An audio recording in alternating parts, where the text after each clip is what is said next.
Bon début de semaine, tout le monde. Bon début d'automne aussi. Ça n'a pas été particulièrement facile côté circulation un peu partout au Québec ce matin. En fait, il y a des camionneurs qui ont manifesté sur plusieurs axes névralgiques, notamment à Montréal, à Trois-Rivières et à Québec. Bon, par contre, ça n'a pas eu autant d'impact qu'anticipé. Sacha Wilkie, c'est quoi les motivations et les revendications des camionneurs du mouvement Assez, c'est assez?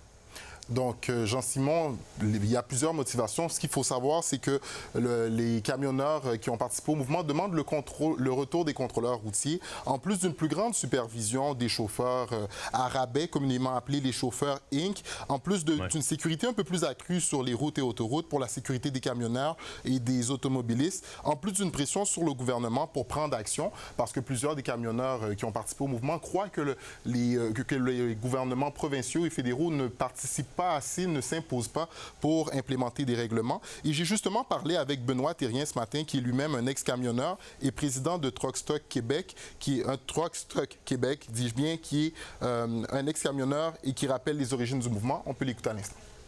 Tout ça découle d'il y a une douzaine d'années. On avait beaucoup de ce qu'on peut appeler des chauffeurs Inc. dans notre milieu. Aujourd'hui, ils sont sur nos routes et sont mal formés, puis parcourent et sillonnent nos autoroutes, puis il arrive ce qui arrive. On a eu tellement d'accidents dans les dernières semaines que c'est un fléau pour notre industrie.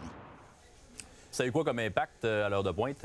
À l'heure de pointe, il y a eu un peu de ralentissement, mais pas plus de ralentissement qu'à l'habitude à certains axes routiers. Et justement, j'ai posé la question à Benoît Thérien qui a dit que ce n'est pas tous les camionneurs et toutes les compagnies de transport qui adhèrent au mouvement.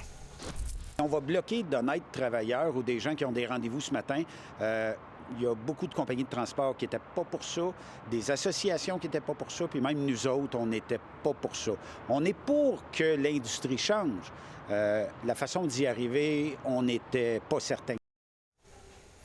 Donc, c'est un premier lundi où est-ce que les camionneurs qui participent au mouvement ont décidé de bloquer certaines autoroutes et certains axes routiers. Et on va suivre ce qui arrive pour les prochains lundis.